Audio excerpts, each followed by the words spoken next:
My cousin called and asked if I could watch her dog while she went on a quick trip, but when I arrived at her house, there was no dog, just her two kids standing on the porch with packed bags, asking where their mommy had gone. I stared at them for a full 10 seconds. Taylor, who's 8, clutched a stuffed elephant that was missing one ear. Tommy, who's 5, had chocolate smeared on his cheek and fresh tears tracking down his face. The kids looked exhausted. Their bags were actually grocery bags stuffed with random clothes. I could see mismatched socks, a heavy winter coat despite the July heat, and what looked like pajamas wadded up at the bottom. Taylor pointed toward the empty driveway when I asked where Olivia was. She explained that her mom had left that morning, promising I was coming to watch them. They'd been standing on the porch since noon. It was almost 3 p.m. My stomach dropped as reality hit. This wasn't dog sitting. This was something much worse. I pulled out my phone and called Olivia immediately. Her cheerful voicemail message played, promising to call back soon. I tried again, same result. The kids were swaying on their feet from exhaustion. Tommy's grocery bag had a hole in the bottom, and clothes were starting to spill onto the porch. I couldn't leave them standing there like abandoned packages. I unlocked Olivia's front door with the spare key she'd given me for emergencies and brought them inside. The house hit me like a physical blow. Dishes had been sitting in the sink so long they'd grown fuzzy mold. Laundry was piled on every surface. Chairs, tables, even the stairs. Mail covered the kitchen counter in chaotic stacks. Bills marked "Final Notice" sat unopened next to pizza boxes and empty wine bottles. The smell was overwhelming. Spoiled food, dirty clothes, and something else I couldn't identify. I found a crumpled note on the kitchen table, written in Olivia's distinctive messy handwriting. "Emergency work trip. Back Sunday. Thanks for helping." The note was scrawled on the back of a credit card statement. I couldn't help but notice the balance. $4,147 over the limit. I called Olivia's work immediately, hoping for clarification about this emergency trip. The receptionist sounded genuinely confused when I mentioned Olivia's business emergency. Olivia Tucker? She requested vacation time last Monday. Submitted the paperwork herself. She won't be back until next Thursday at the earliest. My hands started trembling. Olivia had planned this deception for over a week. I hung up and stared at the kids. Taylor was methodically opening kitchen cabinets, searching for something edible. The pantry contained only stale cereal, expired crackers, and condiment packets from fast food restaurants. Tommy was still sitting exactly where I'd left him, clutching his bag of mismatched clothes like a security blanket. The refrigerator was practically empty. A carton of spoiled milk, leftover Chinese food growing fur, and half a bottle of ketchup. These kids had been living like this for who knows how long. I loaded them into my car and drove to the nearest grocery store. Taylor helped me pick out real food: bread, fresh milk, fruit, frozen meals that wouldn't require advanced cooking skills. The total came to $67.23. I paid with my credit card and tried not to think about Olivia's maxed out statement. Back at the house, I made proper peanut butter sandwiches while the kids sat at the kitchen table. Tommy swung his legs and hummed quietly. Taylor watched me with careful, evaluating eyes. Olivia had always been the fun cousin, the one who showed up to family gatherings with expensive gifts and wild stories, the one who dated musicians and traveled spontaneously. But I'd never seen her house this bad. Never realized how the chaos affected her children. Taylor finished her sandwich and started cleaning up without being asked. She rinsed plates and put them in the dishwasher like it was routine. An 8-year-old shouldn't be that responsible. My phone buzzed during dinner. A text from an unknown 702 area code. "This is Olivia's new phone. Kids good? Be back soon. Having amazing time." I called the number immediately. It rang twice, then went to a generic voicemail. When I tried texting back, the message showed as undelivered. The number had been disconnected. Olivia was covering her tracks. That evening, I helped the kids shower in a bathtub that needed serious cleaning. Tommy's pajamas had holes in both knees. Taylor's were 2 sizes too small. I tucked them into beds with sheets that smelled like they hadn't been washed in weeks. Taylor asked if I was absolutely sure I wasn't leaving during the night. I promised I'd be downstairs on the couch if they needed anything. Mom says that sometimes too. The pain in Taylor's voice made me want to drive to Vegas and drag Olivia home myself. I spent that night on Olivia's lumpy couch, jerking awake every time the old house creaked or settled. Taylor came downstairs twice, once at midnight, once at 3 a.m., to verify I was still there. The second time, she just stood in the doorway for a minute before going back upstairs without saying anything. Friday morning brought complete silence from Olivia. I tried calling her friends, but most of the phone numbers in her contacts were disconnected or belonged to people who hadn't heard from her in months. The few who did answer painted a concerning picture. Olivia had been asking to borrow money from everyone. She'd missed her last 3 jobs due to family emergencies that turned out to be hangovers or new boyfriends. One friend mentioned that Olivia had been talking about this Vegas trip for weeks, planning it like a military operation. Then I remembered Aunt Linda. Olivia's mother lived across town and usually kept tabs on Olivia's chaos. Linda answered on the 3rd ring, sounding tired and fed up. She confirmed that Olivia was indeed in Las Vegas, posting photos and videos on social media constantly. She was with some guy she'd met on a dating app last month. She told me it was an emergency work trip. Linda snorted. Emergency work trip to the casino floor. She's been planning this vacation for weeks. I asked how Linda knew so much detail, because she asked me for money to pay for it. Said it was for the kids' school clothes. School didn't start for 6 weeks. I hung up and opened Facebook with shaking hands. Olivia's profile was a parade of Vegas excess. The Bellagio fountain selfie from Thursday night. A group photo at a blackjack table Friday afternoon. Videos of her dancing at some club until 4 a.m. The latest post showed Olivia at an expensive steakhouse holding up a glass of wine. The caption read, "When life gives you Vegas, you take Vegas. Living my truth, no regrets, best week ever." The post was timestamped 20 minutes ago. I screenshot every single image and comment. The evidence was overwhelming. My cousin was living it up in Sin City while her children ate peanut butter sandwiches and asked when mommy was coming home. I scrolled deeper into her recent posts. Photos from earlier in the week showed Olivia shopping at expensive stores, getting her nails done, posing by hotel pools. She'd been documenting her entire Vegas adventure while completely ignoring her children's existence. The comments on her posts made my blood boil. Friends cheering her on, telling her she deserved this, calling her a queen for living her best life. Nobody asked about Taylor and Tommy. I called Olivia using my work phone, hoping she might answer an unfamiliar number. A man picked up after several rings. His voice was confused and slightly slurred. "Yeah, who's this?" "I need to speak to Olivia Tucker." Olivia, hang on. Background noise flooded the line. Slot machines dinging, people laughing loudly, music pumping from overhead speakers. I could hear him asking someone if they knew Olivia. A woman's voice in the background, not Olivia, laughed and said something I couldn't make out. Finally, Olivia's voice came through the phone. She sounded drunk and artificially happy. Hey, how are my babies doing? When are you coming home? Home? Oh, soon. This place is absolutely incredible. You should see this hotel room. The kids miss you, Olivia. Aw, they miss me. I've only been gone like 2 days, though. It's been 4 days. You said you'd be back Sunday? Did I say Sunday? Huh. Well, you know how it is. Plans change when you're having the time of your life. She giggled like she'd made a hilarious joke. Olivia, your children think you might not be coming back. Don't be so dramatic. Tell them mommy's having fun and she'll see them super soon. The line went dead. I tried calling back immediately. The number was blocked. Saturday felt like the longest day of my life. The kids asked about their mom every couple hours. I was running out of creative explanations. Taylor was definitely getting suspicious. She'd caught me checking my phone obsessively and overheard parts of my phone calls. Tommy was starting to regress. He'd wet the bed Friday night, something Taylor quietly told me he hadn't done in over a year. That evening, Taylor cornered me in the kitchen while Tommy was distracted by cartoons. She's not coming back Sunday, is she? I couldn't lie to an 8-year-old anymore. Her eyes were too knowing, too tired. I told her honestly that I didn't think Olivia would be back Sunday. Taylor's face crumpled for exactly 3 seconds before she pulled herself together. She was 8 years old and already an expert at managing disappointment. She said Olivia had made the same promises about their dad before he left permanently. My heart shattered. Olivia's ex-husband had walked out 2 years ago after a massive fight about money and responsibility. He'd hugged the kids goodbye and promised he'd see them real soon. Taylor had been 6, but she remembered every detail of that abandonment. Now she was watching it happen again. Sunday arrived with deafening silence from Olivia. I took the kids to the local park, bought them ice cream from a truck, and tried to manufacture normal childhood moments. But Tommy kept asking when mommy was coming home, and my answers were getting more strained and less believable. That evening, I made the phone call I'd been dreading. The police non-emergency operator was professional, but immediately concerned when I explained the situation. A mother gone since Thursday morning with no real contact. 2 young children left with a relative who'd been deceived about the nature and duration of care needed. She said an officer would be dispatched within the hour. Officer Martinez arrived at 7:30 p.m. sharp. She looked young, maybe early 30s, with intelligent eyes and a methodical approach to gathering information. She set up at Olivia's kitchen table and pulled out a detailed incident report form. I walked her through everything chronologically. The Thursday afternoon phone call about dog sitting, arriving to find children instead of a pet, the lies about work emergencies, the Vegas social media posts, the blocked phone numbers. Officer Martinez photographed all the evidence on my phone. Every Facebook post, every failed call log, every unanswered text message. This constitutes child abandonment under state law, she said, making notes. We're required to contact Child Protective Services immediately. I asked if I could just keep the kids until Olivia returned. Officer Martinez explained that without legal guardianship, proper protocols had to be followed. They'd attempt to contact the mother first. If no response within 24 hours, emergency placement procedures would begin. She said kinship care was preferred when possible, meaning I might be able to keep Taylor and Tommy temporarily. But everything had to go through official channels now. That night, I systematically called every contact in Olivia's phone. Most numbers were disconnected or belonged to people who'd lost touch with her months ago. The few people I reached painted an increasingly disturbing picture of Olivia's recent behavior. Her brother Marcus in Portland hadn't heard from her since Christmas. He said she'd called multiple times last year asking for emergency loans. Always for the kids, she claimed. School supplies, medical bills, food money. Marcus had sent money twice before realizing Olivia was probably lying about the emergencies. Her sister Beth in Chicago said Olivia had called the previous week asking for a cash advance. When Beth asked what for, Olivia claimed Taylor needed dental work. I made a mental note to check if Taylor actually needed dental work. Based on everything else, that was probably another lie. Olivia's college roommate Jennifer hadn't spoken to her in 2 months, but she'd been following Olivia's social media posts about her amazing new relationship. The boyfriend was supposedly wealthy and generous, taking Olivia on expensive trips and buying her designer clothes. Jennifer said Olivia had been bragging about landing a sugar daddy who would solve all her financial problems. Nobody I spoke with seemed surprised by Olivia's Vegas disappearance. Several people mentioned her pattern of prioritizing new boyfriends over her children. That realization hit me like a physical blow. This wasn't Olivia's first time choosing herself over Taylor and Tommy. This was just the first time she'd been caught. Monday morning arrived with another knock at the door. Ms. Rodriguez from Child Protective Services stood on the porch with a thick folder and a kind but tired expression. She was probably in her mid-40s, with prematurely gray hair and eyes that had clearly seen too many cases like this one. Ms. Rodriguez conducted formal interviews with Taylor and Tommy in Olivia's living room. She spoke to them separately, in age-appropriate language, asking gentle questions about their home life. Taylor's answers were devastating in their matter-of-fact delivery. Yes, Mom sometimes left them alone at night when she went out with friends. Usually she came back by morning, but sometimes not until the next afternoon. Yes, they'd been hungry before when there wasn't food in the house. Taylor had learned to make sandwiches and heat up soup in the microwave. Yes, Mom had forgotten to pick them up from school multiple times. Taylor knew to wait in the office until someone came. Tommy's interview was shorter, but equally concerning. He mentioned making his own breakfast when Mommy was sleeping really hard. He talked about being scared when loud strangers came over late at night. Ms. Rodriguez took careful notes on everything and photographed the children's belongings. The grocery bags of clothes told their own story. Nothing matched, nothing fit properly, and essential items like underwear and socks were missing entirely. She asked me detailed questions about Olivia's history and my relationship with the family. I told her everything I knew, which I realized wasn't nearly enough. The missed school pickups that left kids waiting until 5 p.m. The utilities that got shut off regularly for non-payment. The parade of boyfriends who stayed over without consideration for the children. Olivia's pattern was becoming crystal clear. She consistently prioritized her own immediate desires over her children's basic needs. This Vegas trip wasn't an aberration. It was the natural escalation of years of selfish parenting. Ms. Rodriguez took extensive photos of the living conditions. The empty refrigerator with spoiled food. The overflowing garbage that hadn't been taken out in weeks. The stack of unpaid bills threatening utility shutoffs. She documented the children's sleeping arrangements. Beds with dirty sheets, clothes scattered everywhere. No evidence of bedtime routines or structure. I'm recommending emergency kinship care placement with you, she said after completing her assessment, but we need the mother to return immediately or face formal criminal charges. I called Aunt Linda again, hoping for Olivia's exact travel details. Linda had more information this time, and none of it was good news. Olivia's original flight home was supposed to be Sunday, but she changed it to Wednesday. Then Wednesday got pushed to Friday. Now Linda wasn't sure when Olivia would was actually returning. The boyfriend keeps extending the trip, Linda explained. Pays for everything, so Olivia just goes along with it. I asked if Linda had expressed any concern about the children. I told her she needed to call you, but she said you were family, and family doesn't complain about helping out. Olivia had twisted this into my responsibility somehow. I checked Facebook again and immediately regretted it. Olivia had posted 6 new photos in the past 2 hours. Pool party with a group of strangers, everyone holding colorful drinks, expensive dinner at a steakhouse, the menu prices visible in the background, shopping bags from Gucci and Louis Vuitton piled on a hotel bed. The latest post showed Olivia getting a massage at some luxury spa. The caption read, "Vacation extended again. Sometimes you just have to say yes to life. Blessed living, my best life. No regrets, sheer Vegas." The post was timestamped 37 minutes ago. I screenshot every single image and comment thread, building a digital evidence file. My cousin was spending what looked like thousands of dollars on herself while her children ate stale cereal and asked when mommy was coming home. I forwarded everything to Officer Martinez immediately. She called me back within 15 minutes. "We're issuing an arrest warrant," she said without preamble. "This is felony child abandonment. When she returns to Texas, she'll be taken into custody." I asked what would happen to Taylor and Tommy. "Emergency custody hearing will be scheduled within 72 hours of her arrest. Given the circumstances, you'll likely be granted temporary guardianship." Tuesday morning brought another call, this time from Olivia's cousin Melissa. Her tone was defensive and annoyed from the first word. Melissa explained that Olivia was upset about me overreacting to a simple family favor. I asked what family favor involved lying about dogs and disappearing for 6 days. Melissa made excuses. Olivia was going through a difficult time. This new boyfriend made her happy. She deserves some fun after years of struggling as a single mom. I pointed out that struggling single moms don't typically afford week-long Vegas vacations. Melissa claimed the boyfriend was paying for everything. Olivia had finally found someone who treated her right. I asked about Taylor and Tommy's treatment. Who was treating them right? Melissa got defensive. Kids were resilient. They'd be fine. Olivia would never actually abandon her children because she loved them. I asked when Olivia was planning to return and demonstrate this love. Tomorrow night, I think, or maybe Thursday. She's having such an incredible time. 6 days. Olivia had been gone 6 days and counting. Melissa told me I was making a big deal out of nothing before hanging up. Wednesday afternoon, my phone finally rang with Olivia's name on the screen. Her voice was sharp and angry, no longer the slurred party girl from earlier calls. She demanded to know why police were looking for her. I explained that abandoning children for nearly a week tends to attract law enforcement attention. Olivia insisted she'd left them with family, which wasn't abandonment. I listed her lies systematically. The non-existent dog, the fake work emergency, the broken promise to return Sunday, the blocked phone numbers. Olivia's excuse was that she needed a break from the stress of single motherhood. I pointed out that needing a break doesn't justify tricking family members and disappearing without contact. Olivia claimed her phone had died, which made it impossible to call. I mentioned her numerous social media posts, all time-stamped and geotagged from various Vegas locations. Silence on her end. "I'll be home tonight," she finally said. "There's a warrant for your arrest?" "That's ridiculous. I'll straighten this out when I get back." "You should have straightened it out before you left." The line went dead. That evening, Olivia appeared at her front door exactly when she'd promised. For once in her life, she was punctual. She looked like she'd spent a week at an expensive spa. Fresh tan, professional manicure, hair styled perfectly. Her clothes were new and obviously expensive. She walked into her own house like she'd been gone for an hour instead of 6 days. Tommy ran to her immediately, desperate for maternal attention. Olivia scooped him up and spun him around, acting delighted to see him. Taylor hung back near the stairs, watching the reunion with careful eyes. Olivia gushed about how much she'd missed them, how she'd thought about them constantly, how sorry she was that work had kept her away so long. Every word was a performance. I stepped forward and informed her we needed to talk privately. Olivia looked genuinely confused about what there was to discuss. She was home now. Crisis over. I began listing her deceptions methodically. The dog that never existed. The work emergency that was actually a vacation. The Sunday return that became Wednesday that became whenever she felt like it. Olivia's expression shifted from confusion to annoyance. She informed me that she didn't owe explanations about how she chose to parent her children. Officer Martinez chose that exact moment to knock on the front door. Olivia's tanned face went paper white when she saw the police uniform through the window. Officer Martinez identified herself and informed Olivia she was under arrest for felony child abandonment. Olivia protested that the charge was ridiculous. She'd only been gone for a few days on a work trip. 6 days, Officer Martinez corrected, for personal travel, leaving minor children with a relative who was deceived about the duration and nature of care required. The handcuffs made a sharp clicking sound in the sudden silence. I quickly directed Taylor and Tommy to go upstairs before they could witness their mother being arrested. Taylor grabbed Tommy's hand and pulled him away, but not before Tommy asked loudly why the police lady was putting jewelry on Mommy's wrists. Olivia turned on me as Officer Martinez read her Miranda rights.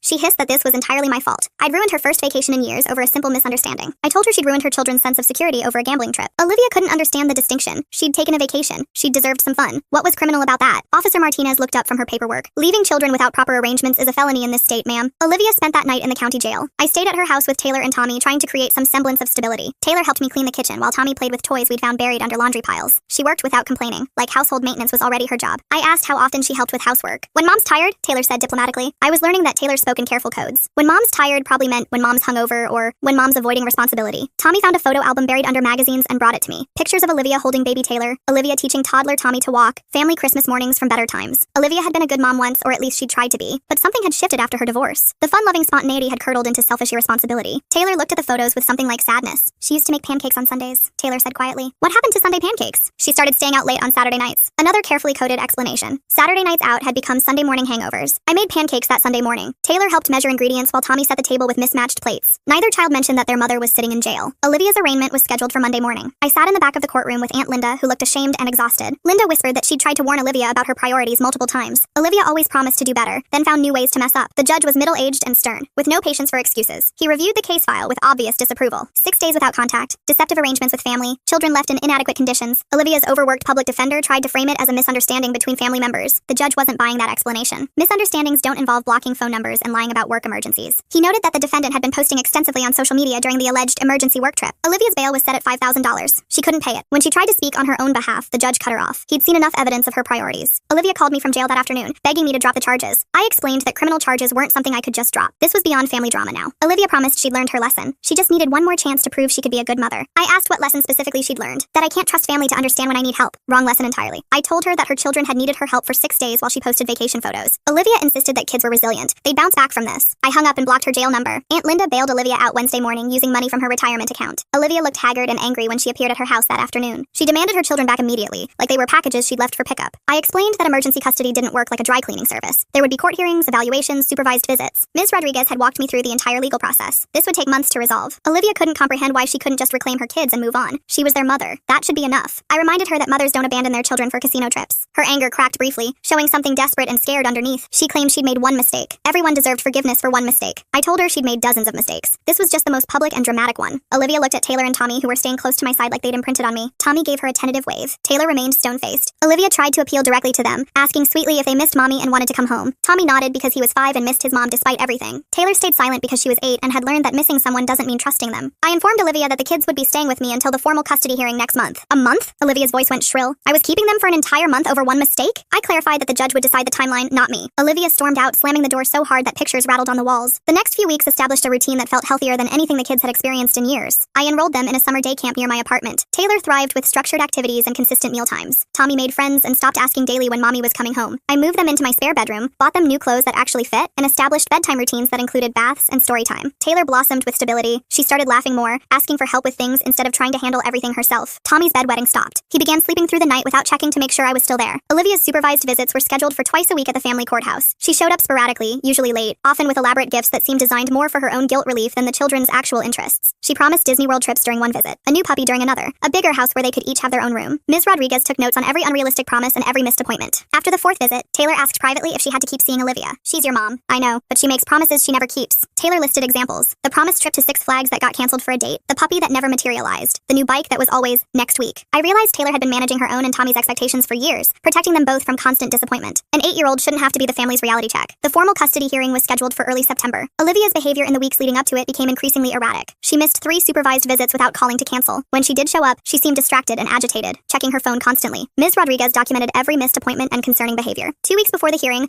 Olivia's boyfriend apparently dumped her. She called me sobbing, asking if she could see the kids outside the supervised visit schedule. I referred her to Ms. Rodriguez and her lawyer. Olivia showed up drunk to the next supervised visit. Ms. Rodriguez ended the session after 10 minutes and noted the incident in her report. The custody hearing arrived on a Tuesday morning in early September. Olivia was 23 minutes late, wearing wrinkled clothes that looked like she'd slept in them. Her public defender had managed to gather some character references, but they were thin and unconvincing. Friends who barely knew her parenting style, former co-workers who hadn't seen her in months. My lawyer presented a thick folder of documentation. The original abandonment report, police photos, CPS evaluations, missed visit logs, social media evidence. The judge reviewed everything with increasing concern. When given a chance to speak, Olivia stood and delivered a tearful monologue about loving her children and making one terrible mistake in a moment of weakness. She claimed she'd been overwhelmed by single parenthood and made a poor decision. She'd learned from her errors and was committed to being a better mother. The judge looked unimpressed. He'd clearly heard similar speeches before. He noted the court's concern about Olivia's pattern of behavior, the documented abandonment, the deceptive arrangements, the lack of accountability, the missed supervised visits. When Olivia tried to interrupt with more promises, the judge raised his hand. He referenced the CPS reports showing that the children felt safer and more secure in their current placement. The judge awarded me temporary custody for 6 months, with a review scheduled for March. Olivia would be allowed supervised visits every other weekend, contingent on her completing parenting classes and maintaining stable housing and employment. Olivia shouted as we left the courtroom. She accused me of stealing her children and destroying her family. I reminded her that she'd abandoned her children first. That evening, I helped Taylor and Tommy arrange their belongings in what was now officially their bedroom in my apartment. Taylor organized her few books by color on the shelf I'd bought. Tommy lined up his toy cars in careful rows on his new dresser. The room was small but clean and safe. Both kids had their own beds with fresh sheets. Nightlights plugged into the walls cast gentle glows. "Are we staying here forever?" Tommy asked while I helped him hang up his clothes. "For now. Is that okay with you?" He nodded vigorously and hugged my leg. Taylor was quieter but seemed relieved. She'd stopped flinching when doors slammed or phones rang unexpectedly. The supervised visits became increasingly painful to watch. Olivia would arrive late and leave early, spending the limited time making elaborate promises she couldn't keep. She She promised Tommy a birthday party at Chuck E. Cheese. His birthday had passed 2 months earlier. She promised Taylor a shopping trip for school clothes, then forgot that school had already started. Ms. Rodriguez documented every unrealistic commitment and broken promise. Halloween approached, and Olivia missed the scheduled visit entirely. She called the next day claiming she'd had the flu. I checked her social media. She'd posted photos from a Halloween party the same night, dressed as a Vegas showgirl. Tommy's birthday came in November. Olivia missed that supervised visit too, claiming work wouldn't let her take time off. According to her social media, she'd spent the day at a spa with girlfriends. Tommy waited in the courthouse family room for 2 hours before Ms. Rodriguez gently explained that his mom wasn't coming. He cried for the first time since the Vegas trip.